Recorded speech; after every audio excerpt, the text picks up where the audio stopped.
Hello viewers, আশা করি সবাই ভালো আছেন। Welcome to Eurofeather. নতুন একটি ভিডিওতে আপনাদেরকে স্বাগতম। আজকে আমরা নতুন একটি আপডেট নিয়ে আপনাদের সামনে হাজির হয়েছি। আজকে আমরা কথা বলবো আজকের যেই অ্যাপয়েন্টমেন্ট আপডেট সেটা নিয়ে। একটা দীর্ঘদিন পরে নতুন একটি আপডেটে এসেছে, সেই জন্য আপনাদের সাথে আমি খুব দ্রুত শেয়ার করার চেষ্টা করছি।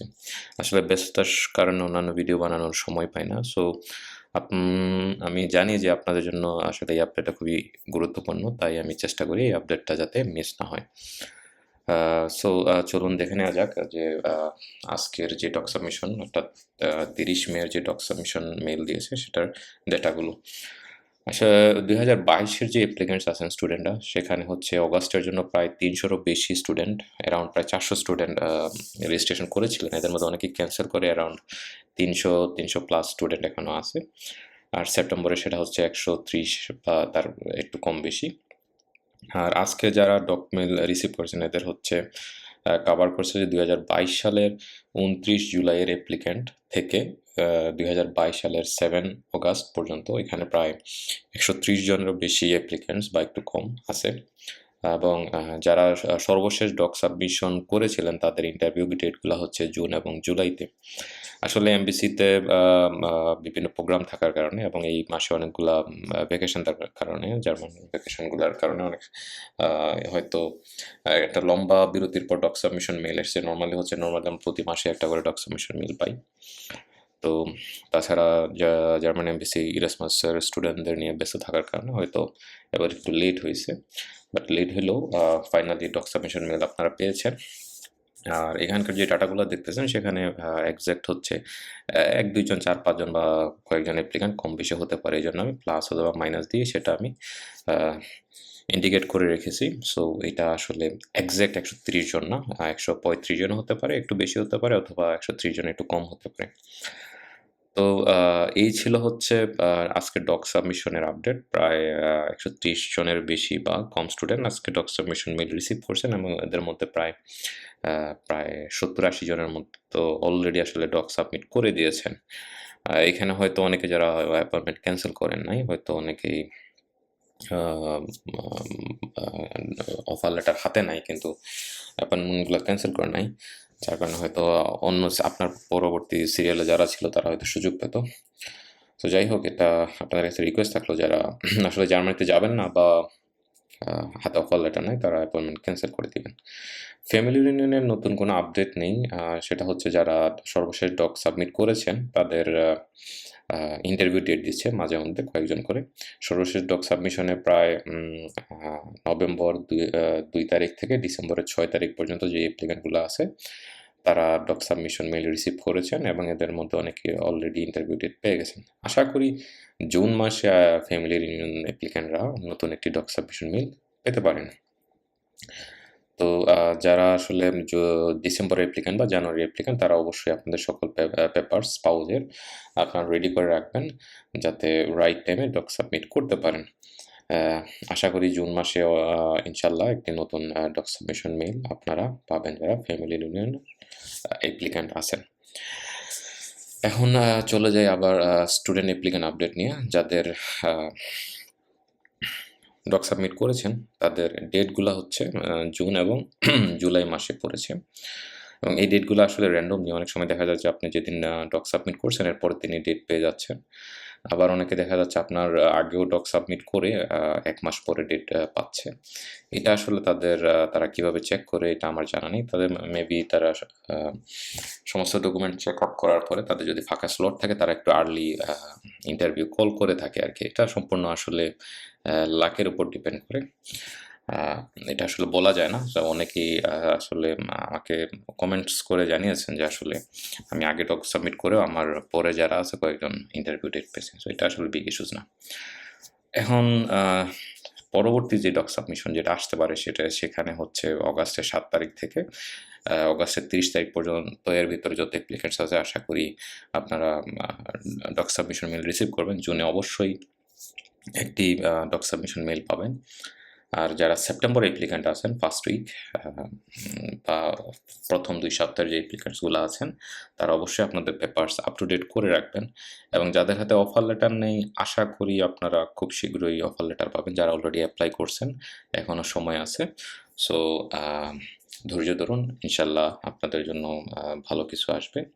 আর যারা মোটামুটি যাদের প্ল্যান ক্যান্সেল করা আছে, তারা অবশ্যই অ্যাপয়েন্টমেন্ট ক্যান্সেল করে অন্য ভাই বা বোনদের সুযোগ করে দিন। কারণ আপনারা সবাই জানেন, একজন স্টুডেন্ট আসলে এই জার্মানিতে আসার জন্য দীর্ঘদিন একটা স্ট্রাগলিংয়ের মধ্যে থেকে অপেক্ষা করতে হয় এবং একটা স্ট্রেসে থাকতে হয়। তো চলুন একটা ডাটা শেয়ার করি। সেটা হচ্ছে, যারা এই মুহূর্তে টার্গেট করতেছেন যে অ্যাপয়েন্টমেন্ট নিয়ে কোন সেমিস্টার আপনারা ধরতে পারবেন, সেটা হচ্ছে সামার 2026 এবং উইন্টার 26-27 যেটা আর কি। তো এটা আসলে জাস্ট আমার একটা প্রেডিকশন। সো এটাকে আপনারা নিজে টাইম ফ্রেমের সাথে হিসাব করে নিজেরা অ্যাপয়েন্টমেন্ট নেবেন। আমি বলতেছি না যে আপনারা এখন অ্যাপয়েন্টমেন্ট নিলে আপনারা সামার 26 100% ধরতে পারবেন। কারণ হচ্ছে এই বিষয়গুলো সম্পূর্ণ ডিপেন্ড করে এমপিএসসির গতির উপর এবং টোটাল অ্যামাউন্ট অফ অ্যাপ্লিক্যান্টসের উপর।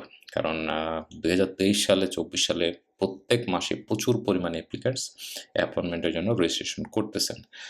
এবং এটার ফিউচার 2025 এবং 26-এ কী হতে পারে, এটা এখনই আসলে অ্যাডভান্স বলা মুশকিল।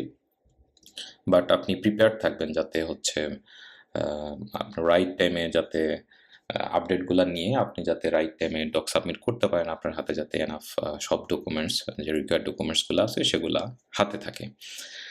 আরেকটা বিষয় হচ্ছে, ব্যাচেলর অ্যাপ্লিক্যান্টসরা আসলে যেটা বলছি আপনাদের জন্য আসলে বিশেষ আমার পক্ষ থেকে অন্যভাবে নেবেন। একটা পরামর্শ হচ্ছে, আপনারা হচ্ছে এখন এইচএসসি দিয়ে আপনারা যারা অ্যাপয়েন্টমেন্ট নিচ্ছেন এবং পরবর্তী দেখা যায় যে 1-2 বছর চলে যায়, তখন আপনি অ্যাপয়েন্টমেন্ট পেয়ে জার্মানিতে এসে নতুন করে ব্যাচেলর স্টার্ট করতে হচ্ছে। আসলে আমার কাছে মনে হয় এটা ওয়াইজ ডিসিশন না আপনাদের জন্য। আমার কাছে মনে হয় যে আপনারা যদি দেশে ব্যাচেলরটা করে ফেলেন এর ভিতরে, আপনার জন্য খুবই ভালো হয় এবং পরবর্তীতে কোনো প্যারা থাকে না, যেকোনো দেশে আপনি মুভ করতে পারেন। তো এটা সম্পূর্ণ আমার একটা ব্যক্তিগত মতামত। তাহলে বাকিটা আসলে আপনাদের ইচ্ছা। আর রাইট নাও হচ্ছে ওয়েটিং পিরিয়ড এমবেসিতে 20, 21 এবং 22 মাসের মতো। এটা ফিউচারে আমার কাছে যেটা মনে হচ্ছে, আমি যেটা ধারণা করতে পারতেছি, এটা ফিউচারে হয়তো বাড়তে পারে। কারণ হচ্ছে আমি 2022 সালের অ্যাপ্লিক্যান্টসের যে ডাটাগুলো আমি দেখছি, সেখানে দেখা যাচ্ছে যে 1 মাসে 200 অ্যাপ্লিক্যান্ট, আরেক মাসে 100 জন, আরেক মাসে 300 জন। তো এটা কোনো মাসে বেশি, কোনো মাসে কম। ঠিক আছে? কিন্তু 23 সালের যে ডাটা আমি সেখানে দেখতে পাচ্ছি যে প্রতি মাসে এভারেজ করে 200-রও বেশি স্টুডেন্ট আছে। প্রতি মাসেই 200 বেশি স্টুডেন্ট আছে এবং সেটা ক্রমান্বয়ে বাড়তেছে। আমি জানি না আসলে জার্মান এমবাসির প্ল্যান কি? তারা আসলে নতুন কোনো এমপ্লয়ি তাদের এমবাসিতে নিয়োগ দিবে কিনা, কিংবা এটা কতটুকু ফাস্ট করতে পারে। তো তারা আসলে আপনি তাদের এই ডেটাগুলো আপনারা দেখেন, এখানে যারা কি পরিমাণ স্টুডেন্ট আনুমানিক রেজিস্ট্রেশন করছিলেন। 2022-এর জুলাই 460 ছিল, অগাস্টে প্রায় 300, সেপ্টেম্বরে 129, অক্টোবর, নভেম্বর, ডিসেম্বরে প্রায় এভারেজ 100 করে। কিন্তু 2023-এ আপনি ডেটাগুলো দেখেন, জানুয়ারিতে শুধু একমাত্র কম, আর মার্চে একটু কম আছে। না হলে প্রতি মাসেই 200-250 মানে এভারেজ করে অ্যাপ্লিক্যান্ট আছে, যেটা আসলে অন্যান্য বছরের তুলনায় অনেক বেশি। তো যারা আগে থেকে আপনার প্ল্যান করে রাখছিলেন যে ধরেন 2023-এর জানুয়ারিতে বা ফেব্রুয়ারিতে যারা অ্যাপয়েন্টমেন্ট নিয়েছেন যে আমি এই মাসে কিংবা এই বছরের এই মাসে আমি ডক সাবমিশন মেইল পাবো, সেটা আপনারা আবার ভালো করে একটু ক্যালকুলেট করবেন। সর্বশেষ অ্যাপয়েন্টমেন্ট আপডেটগুলা সাথে নিজেকে আপডেট রেখে যাতে আপনি প্ল্যান মতো ইউনিভার্সিটিতে অ্যাপ্লাই করতে পারেন, প্ল্যান মতো আপনার এডমিশন লেটার হাতে পেতে পারেন এবং প্ল্যান মতো আপনার যাবতীয় যত প্রসেস আছে আপনি কমপ্লিট করতে পারেন। আসলে ফিউচার বলা খুবই কঠিন। তারপর আমরা একটা প্রেডিকশন দিয়ে থাকি সমস্ত ডেটার উপরে। সো আমার কাছে যেটা মনে হচ্ছে যে আসলে 2023 সালে এত পরিমাণ অ্যাপ্লিক্যান্ট আসলে প্রত্যেক মাসের অ্যাপ্লিক্যান্ট 100 জন করেও যদি তারা করে প্রতি মাসের অ্যাপ্লিক্যান্ট কভার করতে অলমোস্ট 2 মাস লেগে যাবে। কারণ হচ্ছে সর্বশেষ বিগত 1 বছর এমবিসির ডক সাবমিশনের আপডেটগুলো থেকে লক্ষ্য করলে দেখতে পাবেন যে তারা নরমালি প্রতি ডক সাবমিশনে 100 থেকে 120 জন বা কখনো 100-রও কম 90, 80, 120, 30 জনের ডক সাবমিশন দিয়ে থাকে। তো দেখেন আপনি এখানে ম্যাক্সিমাম মাসগুলাতেই 270, 210, 230 জন অ্যাপ্লিক্যান্টস আছে। তো তারা একসাথে আসলে এমবেসি মনে হয় একবার মনে হয় একটা লম্বা ডক সাবমিশনের মেইল দিয়েছিল প্রায় 200-র কাছাকাছি স্টুডেন্টদের। এছাড়া সবসময়ই তারা 110 জন বা 20 জনের ডক সাবমিশন মেইল দিয়ে থাকে। তাহলে আপনি একটু হিসেব করুন যে প্রতি মাস কমপ্লিট করতে এমবেসির 2 টা ডক মেইল দিতে হবে। তো তারা যদি প্রতি মাসে একটা করে ডক সাবমিশন মেইল দেয় তাহলে 1 মাস কভার করতে হচ্ছে আপনার 2 মাস লেগে যাচ্ছে এবং তাদের ইন্টারভিউ ডেট schedule করা। সে অনুযায়ী আসলে ইন ফিউচারে আসলে অ্যাপয়েন্টমেন্ট আসলে ওয়েটিং পিরিয়ড আসলে কতটুক বাড়তে পারে এটা বলা মুশকিল। রাইট নাও হচ্ছে যারা অ্যাপয়েন্টমেন্ট বুক দিচ্ছেন, রেজিস্ট্রেশন করতেছেন তারা অলরেডি হয়তো দেখতে পাচ্ছেন যে ওইখানে 24 মাসের ওয়েটিং পিরিয়ড দেখাচ্ছে। সেই অনুযায়ী আপনাদের প্ল্যান করবেন। তো ভিডিও ভালো লাগলে অবশ্যই সাবস্ক্রাইব করবেন এবং আপনাদের কোনো প্রশ্ন থাকলে অবশ্যই কমেন্ট বক্সে জানিয়ে দিবেন।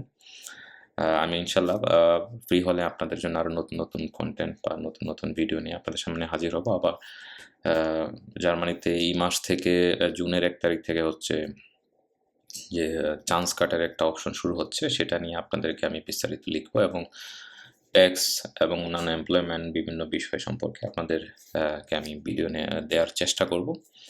আমি এই ভিডিওটা রেগুলার রাখতে চাচ্ছি এই কারণে যে যারা আসলে এই ভিডিওর জন্য অনেক সময় অপেক্ষা করে থাকেন। তো এটা আপনাদের কাছে খুবই গুরুত্বপূর্ণ। সো ভালো থাকুন, সুস্থ থাকুন, পরের ভিডিওতে দেখা হবে। So thank you for watching.